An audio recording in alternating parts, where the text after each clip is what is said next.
تعالیٰ عنہ جیسے بہادر فرمانے لگے جو یوں کہے گا میرے نبی فوت ہو گئے میں اس کی گردن اتار ماروں گا، میرا نبی فوت نہیں ہو سکتا، میرا نبی دنیا سے نہیں جا سکتا، میرا نبی ہمیشہ ہمیشہ کے لیے رہے گا۔ لیکن جناب ابو بکر صدیق نے قرآن کریم کی آیت سنا کر کے سمجھایا، فرمایا وما محمد الا رسول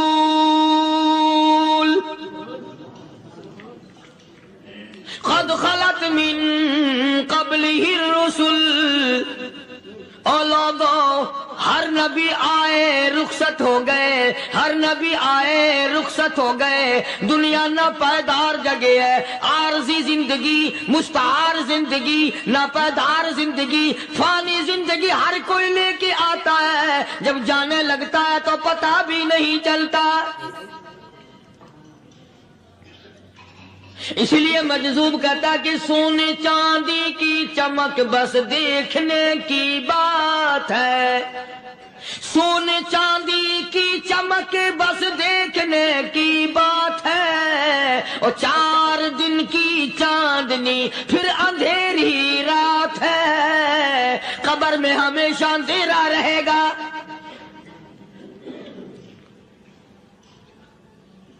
صحابہ اکرام نے وہ صدمہ دیکھا، وہ پریشانی دیکھی، کائنات میں کسی نے نہیں دیکھی۔ کسی نے بیوی کے مرنے کا صدمہ اٹھایا ہوگا، کسی نے جوان بیٹے کی موت کا صدمہ دیکھا ہوگا، کسی نے امی کے مرنے کا صدمہ دیکھا ہوگا، کسی نے ابا کے مرنے کا صدمہ دیکھا ہوگا۔ خدا کی قسم بلال سے جا کے پوچھو جب کالی کملی والے کا تجھے دیدار نہ ملا تیرا کیا حال بنا۔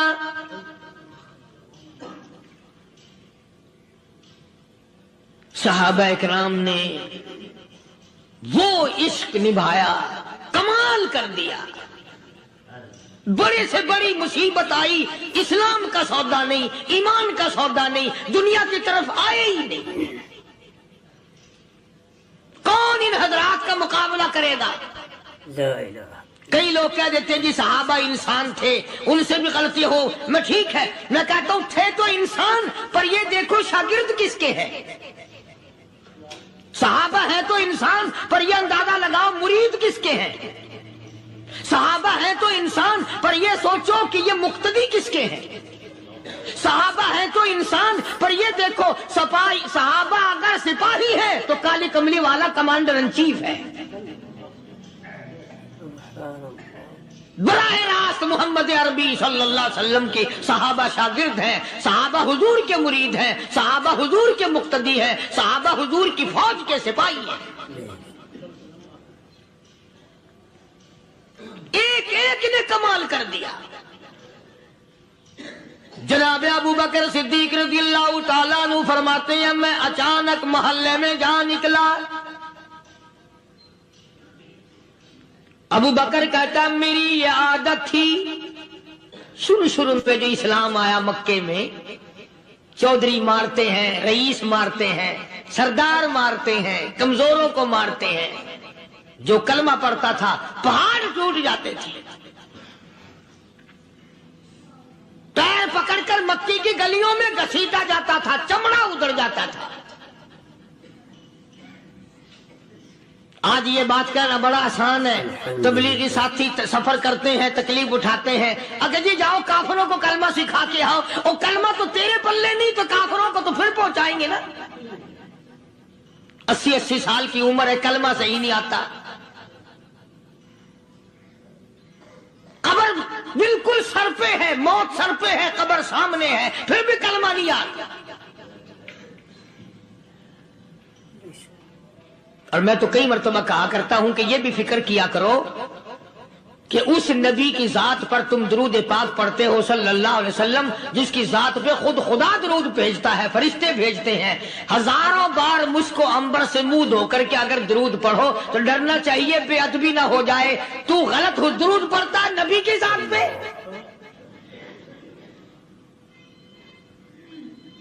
اور اس کو صحیح کرنے کا فکر نہیں رکھتا۔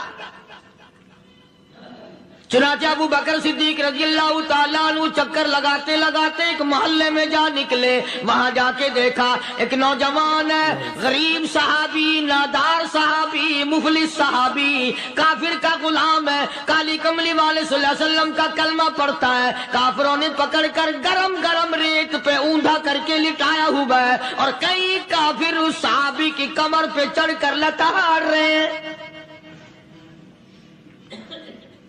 اس کی کمر پہ چڑھے ہوئے ہیں. جناب ابو بکر صدیق رضی اللہ تعالیٰ عنہ فرماتے ہیں میں نے دور سے دیکھا، میں سمجھ گیا کوئی غریب آدمی ہے. جب میں قریب گیا فرماتے ہیں میری آنکھ نے دیکھا ابو فقیہ صحابی، میں نے پہچان لیا. کئی آدمیوں کے لتاڑنے کی وجہ سے، کئی آدمیوں کی کمر پہ چڑھ جانے کی وجہ سے ابو بکر کہتا ہے اتنی لمبی ابو فقیہ کی زبان باہر نکل آئی، منہ سے زبان باہر لٹکی ہوئی ہے، مار رہے ہیں کافر. جناب ابو بکر صدیق رضی اللہ تعالیٰ عنہ نے فرما دیا نہ مارو، اللہ کا بندہ ہے. وہ کہنے لگے بندہ تو اللہ کا ہوگا، غلام ہمارا اور کلمہ اس نبی کا پڑھتا ہے، ہمارا غلام ہو کر کلمہ پڑھتا ہے. کیوں؟ جب تک جان سے نہ مر جائے گا ہم چھوڑیں گے نہیں، ہم اسے ختم کر کے دم لیں گے. اس نبی کا کلمہ پڑھتا ہے، ہمارے سامنے پڑھتا ہے. جناب ابو بکر صدیق رضی اللہ تعالیٰ عنہ نے منع کر دیا. منع کرنے میں اور زیادہ مچر گئے اور زیادہ خرمستی کرنے لگے. ابو بکر فرماتے ہیں میں بالکل قریب کھڑا تھا، ظالموں نے ابو فقیہ کی پسلیوں پہ کمر پہ چھلانگیں لگانی شروع کر دی. جناب صدیق اکبر رضی اللہ تعالیٰ عنہ فرماتے ہیں میں بالکل قریب کھڑا تھا جب انہوں نے چھلانگیں لگائیں صحابی بے نوا اور مفلس غریب صحابی کی کمر پہ. اچانک میرے کانوں میں کڑاک کڑاک کر کے پسلیاں ٹوٹنے کی آواز آنے لگی.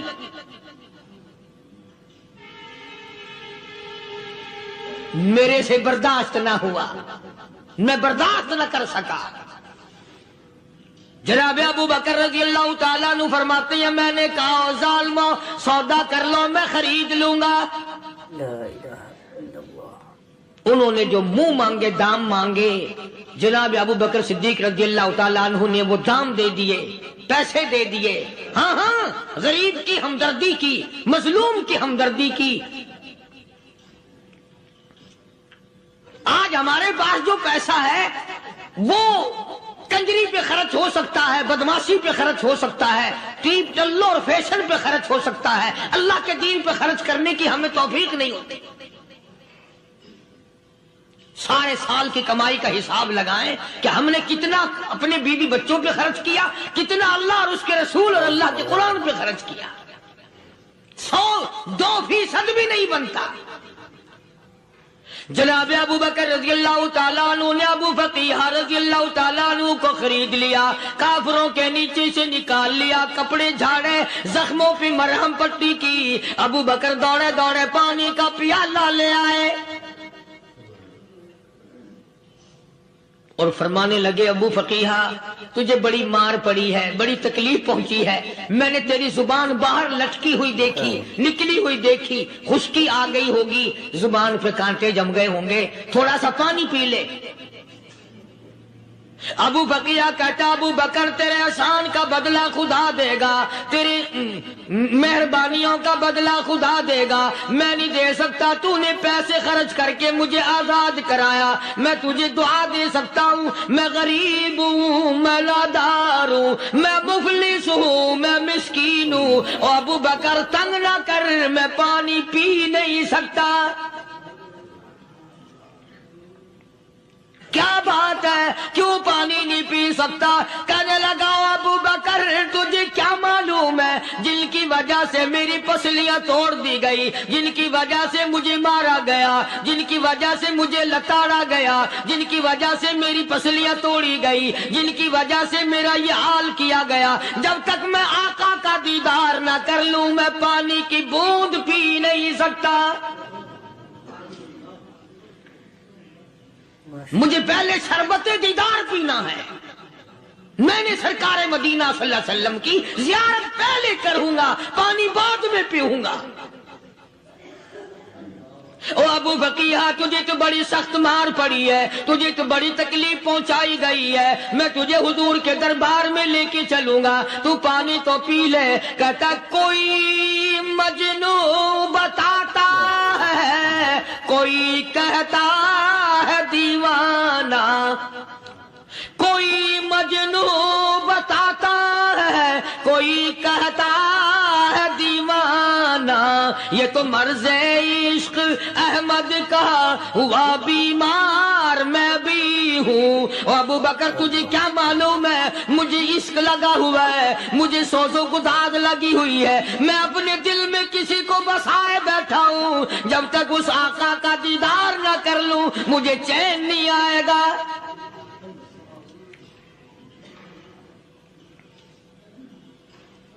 ہمیں عورتوں سے محبت ہے، ہمیں اولاد سے محبت ہے، ہمیں کوٹھی بنگلے سے پیار ہے، ہمیں روپے سے پیار ہے، ہمیں بڑی جاہ و حشم سے پیار ہے. اور خدا اور اس کے رسول سے پیار کرنے والے لوگ مدینے کے قبرستان میں سو گئے. قرآن سے پیار کرنے والے لوگ، حضور کے درباری لوگ وہیں سو گئے.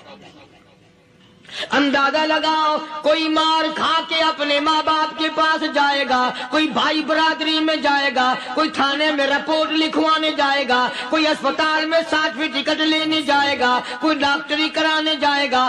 ابو فقیہ تم کتنے خوش نصیب ہو، امام الانبیاء کے دربار میں چلے ہو.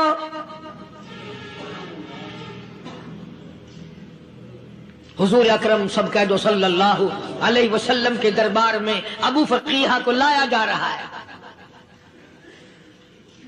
علماء نے لکھا ہے کہ جب ابو فقیہ حضرت کے دربار میں پہنچے تو خبر تو پہلے تھی نا کہ بڑی مار پڑی ہے. رحمت کائنات نے اٹھ کر سینے سے لگا لیا. تشریف فرما ہوئے، فرمایا ابو فقیہ جی حضور، میں نے سنا ہے تو نے پانی نہیں پیا، اتنی مار پڑی، تیری پسلیاں توڑ دی گئی، تیری کمر پہ چھلانگیں لگائی گئی، تجھے گرم گرم لیٹ پہ لٹایا گیا، تیری زبان باہر نکل آئی، اور میں نے سنا ہے تو نے پانی نہیں پیا. کہتا ہے آقا ہاں نہیں پیا. فرمایا کیوں نہیں پیا؟ کہتا ہے آقا میں اس وقت پانی پیتا، میرے منہ میں صرف پانی جاتا، اب پیوں گا ہاتھ تیرا ہوگا، منہ میرا ہوگا، پانی میرے منہ میں جائے گا، مجھے حوض کوثر کا مزہ یہی آ جائے گا، مجھے لطف آئے گا محمد عربی صلی اللہ علیہ وسلم کے ہاتھ سے پانی پینے کا. علماء نے لکھا ہے کہ حضرت نے جب اپنے رحمت والے ہاتھ سے ہاں وہ انگلی چاند کو اشارہ کیا، جگر پھنس کر ٹکڑے ہو گئے. وہ انگلی اشارہ کیا، سورج واپس ہو گیا. وہ انگلی درخت اپنی جڑیں چھوڑ کر پیغمبر کے قدموں میں آ گئے. وہ انگلی جن میں کنکر پہاڑ کے لیے تو کلمہ پڑھنا شروع کر دیا. وہ انگلی اونٹ کی طرف کی تو بول پڑا. وہ انگلی چڑیا سامنے آئی تو انہوں نے شکایت کر دی. وہ انگلی جن کو دیکھ کر کے بیت اللہ پھر گیا.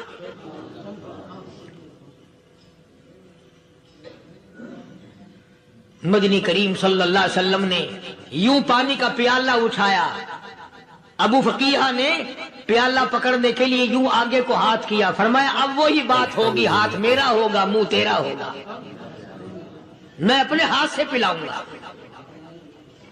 ابو فقیہ کو پانی پلا دیا اور پانی پلانے کے بعد پوچھا اب تیرا کیا حال ہے؟ اب حال کیا ہے؟ کہتا ہے آقا تیرے چہرے پہ فدا شمس و قمر، تیرے چہرے پہ فدا شمس و قمر، تیری زلفوں پہ تصدق شام و سحر، تیرے چہرے پہ فدا شمس و قمر، تیری زلفوں پہ تصدق شام و سحر، رخسار پہ ٹھہرے کس کی نظر، تیری بانک ادا کا کیا کہنا، اور کالی کملی والے تیری زیارت ہوئی سارے دکھ بھول گیا، میرے سارے غم ٹل گئے، میرے سارے دکھ دور ہو گئے، میری ساری پریشانی دور ہو گئی، اور میں تو اب مزے میں ہوں۔ جناب ابو بکر صدیق رضی اللہ تعالیٰ عنہ نے مال خرچ کیا، صحابہ کرام کی جانیں بچائیں۔ قیامت کا دن ہوگا، ساری کائنات کی پیشی ہوگی، اللہ پاک پوچھے گا کہ دنیا میں کیا کرتا تھا؟ کوئی کہے گا میں کھیتی باڑی کرتا تھا، کوئی کہے گا میں دفتر میں نوکر تھا، کوئی کہے گا میری دکان تھی، کوئی کہے گا میں یہ کمائی کرتا تھا، کوئی کہے گا میں یہ کمائی کرتا تھا۔ آئے گی باری ابو بکر کی، اللہ پاک پوچھے گا دنیا سے کیا لایا؟ ابو بقیہ، حضرت بلال، حضرت نادیہ، حضرت زنیرہ اور کتنے صحابہ کرام کی جماعت کو پکڑ کر اللہ کے عدالت میں کھڑا کر کے ابو بکر کہے گا الہی صدیق کی کمائی تیرے سامنے موجود ہے۔ مبارک ہیں یہ لوگ کہ ان حضرات نے محض اللہ اور اس کے رسول کریم صلی اللہ علیہ وسلم کو راضی کرنے کے لیے اپنا سب کچھ قربان کر دیا، اور خود رسول کریم صلی اللہ علیہ وسلم نے ان کو ایسی تعلیم دی، ایسے اخلاق دیے کہ حد ہو گئی۔ دربار رسالت ہے، ایک کافر مسافر آتا ہے بھی کافر، ہے بھی مسافر، ہے بھی معمر، بوڑھا آدمی ہے۔ کبھی کبھی سوچتا ہوں کہ اس زمانے کے تو کافروں میں بھی کوئی خوبی ہوا کرتی تھی، منافقت تو نہیں تھی نا، منافقت نہیں تھی، چال بازی نہیں کرتے تھے، ہیرا پھیری نہیں کرتے تھے۔ وہ بوڑھا مسافر کافر سرکار دو عالم صلی اللہ علیہ وسلم کے دربار میں آیا، آ کے کہنے لگا نبی اللہ میں بوڑھا ہوں، مسافر ہوں بھی تیرا اور تیرے خدا کا منکر، پر میں سوال کرتا ہوں کوئی سواری دو، میرا گھر بڑا دور ہے، میں اس پر سوار ہو کر اپنے گھر پہنچ جاؤں۔ حالانکہ مسلمانوں کے پاس سواریاں کہاں تھی، خود تنگی میں تھے، وطن چھوڑ کے آئے، قربانیاں دے کے آئے، پتے چباتے ہوئے آئے، پانی پورا رج کے پینے کے لیے پانی نہیں ملتا، اور حضور کریم صلی اللہ علیہ وسلم کو پتا تھا کہ یہ سوال کرنے والا ہمارے عقیدے کا نہیں، رحمت کائنات کا دریائے کرم جو اس میں آیا، صحابہ کرام کی طرف خطاب کر کے فرمایا کون ہے جو آج میں محمد الرسول اللہ صلی اللہ علیہ وسلم کو سواری دے، کون ہے جو آج مجھے سواری دے، میں جنت میں اعلیٰ درجے کی سواری کا وعدہ کرتا ہوں۔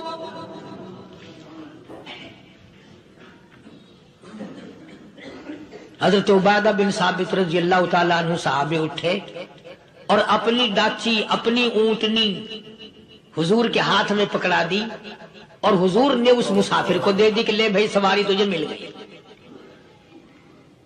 اب وہ مسافر جو تھا بوڑھا، وہ کہنے لگا جی میرے پاس کپڑا بھی نہیں ہے،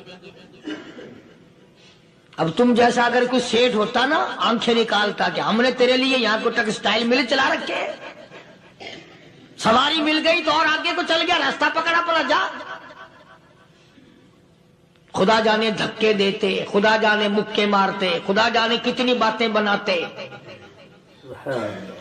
امام الانبیاء محبوب کبریا حضرت محمد مصطفیٰ صلی اللہ تعالی علیہ وسلم پھر کھڑے ہو گئے، صحابہ کرام کو خطاب کر کے فرمایا کون ہے جو آج مجھے کپڑا دے، کل میں جنت میں اعلیٰ درجے کی پوشاک اور لباس جوڑوں کا وعدہ کرتا ہوں۔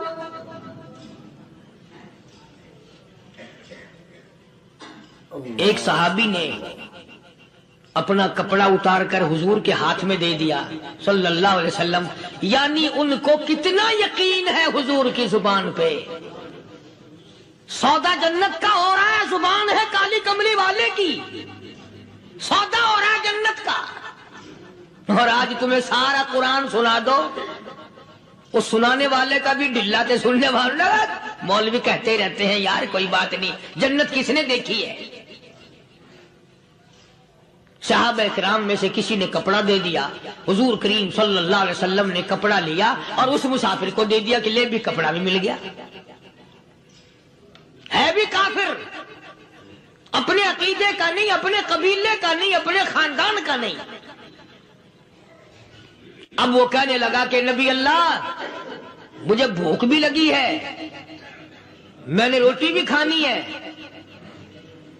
مدنی کریم صلی اللہ تعالی علیہ وسلم پھر کھڑے ہو گئے اور صحابہ کرام کو خطاب کر کے فرمایا کون ہے جو مجھے آج کھانا دے، روٹی دے، کل میں جنت میں اعلیٰ درجے کے کھانے کا وعدہ کرتا ہوں۔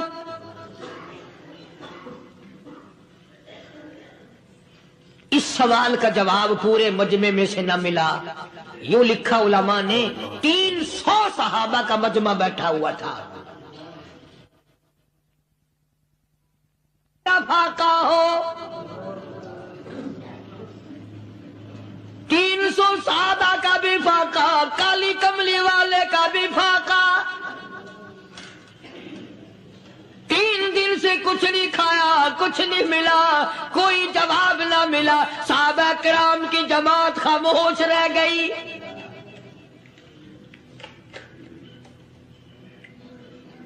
سلمان فارسی رضی اللہ تعالیٰ عنہ اٹھے اور اس مسافر کا ہاتھ پکڑا اور کہنے لگا میں تجھے ایسے دروازے پہ لے کے چلوں گا جہاں سے کچھ نہ کچھ کھانے کے لیے مل جائے گا۔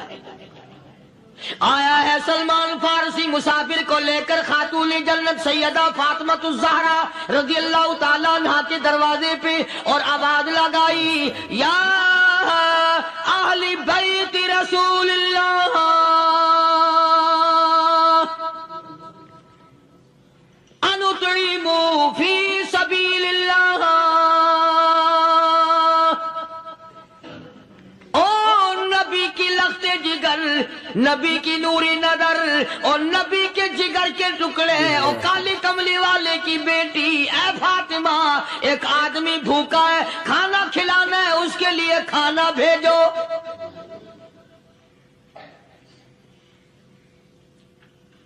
اندر سے آواز آتی ہے اور رونے کیسی آواز میں جواب ملا۔ سیدنا حسن سیدنا حسین رضی اللہ تعالیٰ عنہما، ان کی شکلیں دیکھو، 4 دن کے فاقے نے بچوں کی شکل بگاڑ دی۔ پیغمبر کے نواسوں کا فاقہ، پیغمبر کا نواسا، پیغمبر کی بیٹی کا فاقہ، تمام مسلمان فاقے سے ہیں، کوئی گلہ نہیں کرتا، کوئی شکایت نہیں کرتا، کوئی اعتراض نہیں کرتا۔ اسی حالت میں اگر جنگ بھی ہو جائے تو صحابہ پھر بھی پیچھے رہنے کو تیار ہیں۔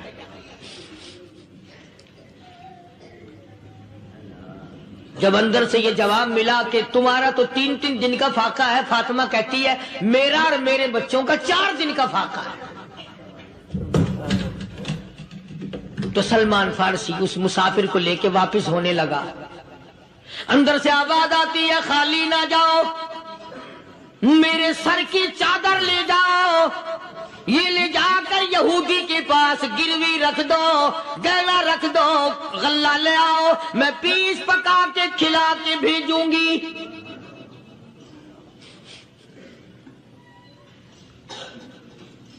کہاں آج ایسے سخی عورت ہیں، کہاں ایسے سخی مرد ہیں؟ مسافر کو کون کھلائے، دین پر خرچ کون کرے؟ کسی طالب علموں کو، آپ میں سے اکثریت ایسے لوگوں کی ہے جنہوں نے ساری عمر میں، سارے سال میں کبھی ایک قرآن پڑھنے والے طالب علم کو روٹی نہیں کھلائی، اور پھر یہ کبھی نہیں سوچا کہ میں آخر کما رہا ہوں تو کیا کر رہا ہوں۔ بس شیطان یوں کہہ دیتا ہے یہ تو بڑے بڑے امیروں کا کام ہے، تو غریب آدمی ہے، تیرے بس کا یہ کہاں کام ہے؟ یہ تو بڑے بڑے امیروں کا کام ہے طالب علموں کو، مسافروں کو کھانا کھلانا۔ کل قیامت میں اگر اللہ نے یہ فرما دیا کہ جنت تو میں نے امیروں کے لیے بنائی ہے، تو مزدور ہے، بھاگ یہاں سے، پھر کیا بنے گا؟ مولانا مظفر حسین صاحب کاندھلی سب کہہ دو رحمت اللہ علیہ، بہت بڑے بزرگ گزرے ہیں، ہمارے اکابر میں سے ہیں۔ کاندھلا ایک قصبہ ہے جس نے بڑے بڑے ولی پیدا کیے ہیں. مولانا مظفر حسین صاحب کاندھلی، مولانا الہی بخش صاحب کاندھلی، مولانا محمد زکریا صاحب شیخ الحدیث رحمت اللہ علیہ کاندھلے کے، مولانا محمد الیاس صاحب دہلوی رحمت اللہ علیہ امیر تبلیغی جماعت کے ایجاد کرنے والے، شروع فرمانے والے، یہ بھی کاندھلے کے ہیں. تو یہ سارے بزرگ اس قصبہ کاندھلے کے ہیں.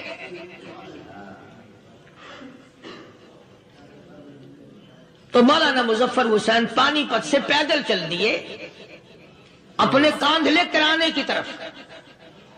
راستے میں ایک بستی آئی، شام ہو گئی تو حضرت نے وہیں قیام کر لیا، ٹھہر گئے. عصر کی نماز پڑھی، مغرب کی نماز پڑھی، مسجد میں صفائی کی، اذان دی. کوئی ایک آدھ آدمی آیا تو جماعت کر لی. وہ جو آدمی آیا اس نے پوچھا مولانا آپ مسافر ہیں؟ کہ جی ہاں. کہ رات کو یہی رہو گے؟ کہ جی حضور.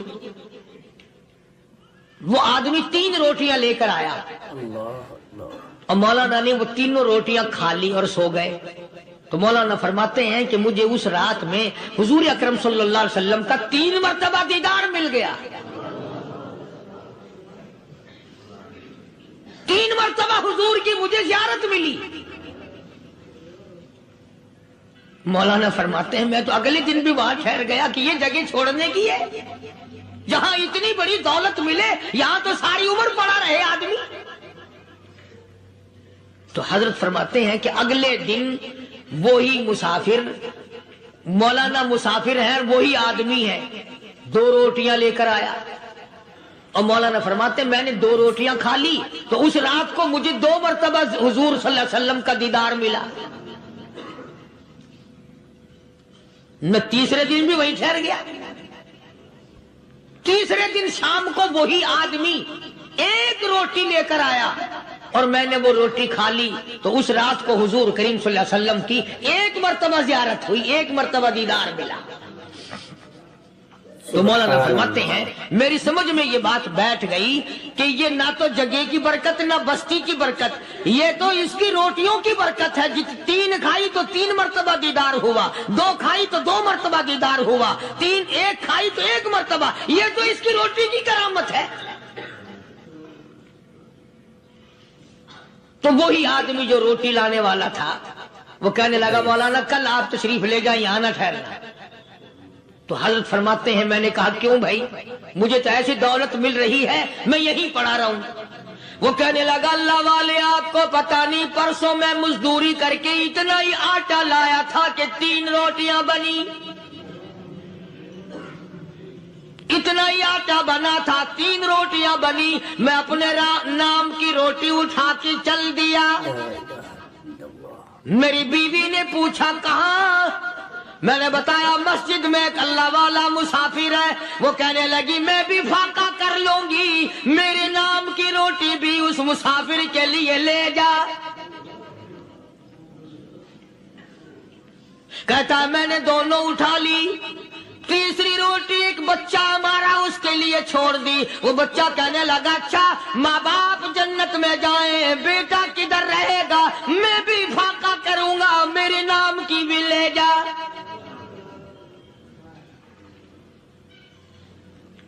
میں نے 3 روٹیاں لا دی اور اگلے دن جو میں نے مزدوری کی اس کی 3 روٹیاں بنی.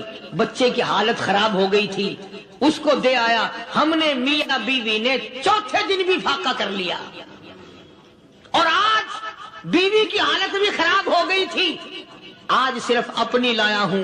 مولانا اس لیے عرض کر دیا کبھی کل میرا پیر نہ پھسل جائے، ایسا نہ ہو میرا قدم ڈگمگا جائے، ایسا نہ ہو بھوک کا مارا میں کچھ اور کر بیٹھوں، اس لیے عرض کر دیا کل آپ تشریف لے جائیں. عرض میں یہ کر رہا تھا کہ کسی زمانے میں دوسرے کی خیر خواہی کے لیے لوگ سب کچھ کر گزرتے تھے. حضرت محمد الرسول اللہ صلی اللہ تعالی علیہ وسلم کے پاس جنگ بدر کے قیدی آئے تھے کافر، اسلام کے دشمن، دین کے دشمن، قرآن کے دشمن، ایمان کے دشمن. مگر صحابہ کرام کو فرمایا یہ میرے مہمان ہیں. حضور نے فرما دیا صلی اللہ علیہ وسلم. ایک صحابی جو ایک مہمان کو لے گیا، حضور کے مہمان کو، تھے جنگی قیدی. علماء کرام نے لکھا صحابی کے گھر میں کھانا تھوڑا تھا، اس کافر کو تو کھانا دے دیا، آپ اس کے پاس بیٹھ کر درخت کے پتے چبا لیے۔ دوسرا دن آیا، پھر ایسا ہی کیا، اس حضور کے مہمان جنگ بدر کے قیدی کافر کو کھانا کھلایا، خود درخت کے پتے چبا لیے۔ تیسرا دن آیا، وہ جنگی کافر کہنے لگا، قیدی کہنے لگا، آج پہلے کلمہ پڑھا پھر روٹی کھلا۔ میں پہلے مسلمان بنتا ہوں، اس کے بعد میں کھانا کھاؤں گا۔ ارے تم اتنے اپنے اوپر دوسرے کو ترجیح دیتے ہو کہ ہم کافر بھی ہیں، تمہیں مارنے والے تمہیں مارنے آئے تھے، اور تمہارا حال یہ کر دیا کالی کمری والے نے کہ خود پتے چباتے ہو، دشمن کو کھانا کھلاتے ہو،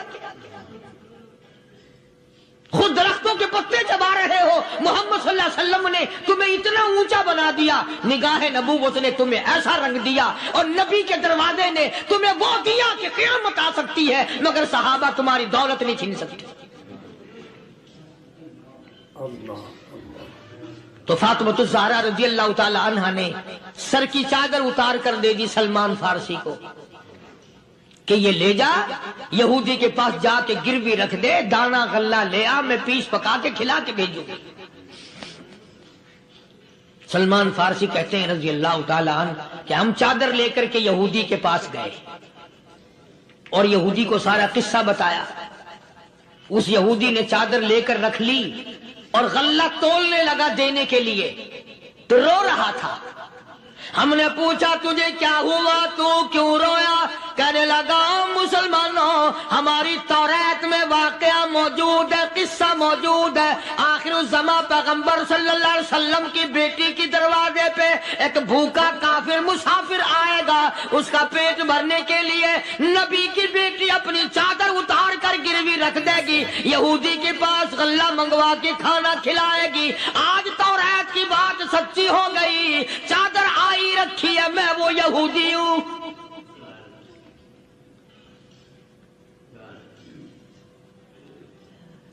اور غلہ تول کر دے دیا۔ سلمان فارسی کہتے ہیں یہودی میری ساتھ ساتھ چل دیا۔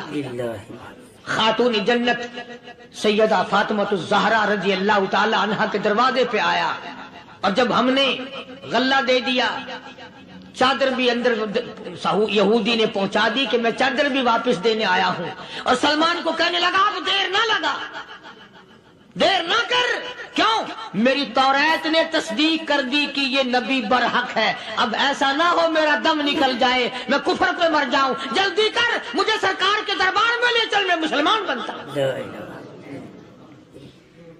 اور اسی کو جا کے کہنے لگا تیری صورت، تیری سیرت، تیرا نقشہ، تیرا جلوہ، تیری صورت، تیری سیرت، تیرا نقشہ، تیرا جلوہ، تبسم گفتگو بندہ نوازی خندہ پیشانی، او کالی کملی والے میرا دل ہو، تیرا گھر ہو، تیرا در ہو، میرا سر ہو، تمنا مختصر سی ہے مگر تمہید گولانی۔ یہودی نے ضد نہیں کی۔ آج کا مسلمان کہلانے والا ضد کرتا ہے، ضد ضد میں مارا جاتا ہے، ہائے ہم یوں ہیں، یہ یوں ہے۔ وہ یہودی اچھا نکلا، ذرا سی بات اس کے سامنے آئی فوراً سمجھ گیا، سرکار کے دربار میں جا کر غلامی قبول کر لی۔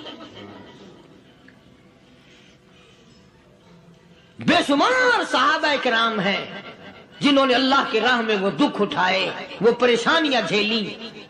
اللہ غنی، مکہ مکرمہ میں سیدنا ابو جندل رضی اللہ تعالی عنہ صحابی ہے، ایمان قبول کر لیا، کلمہ پڑھ بیٹھا، بس کافروں کے لیے مشغلہ بن گیا، تماشا بن گیا، روزانہ مارتے ہیں۔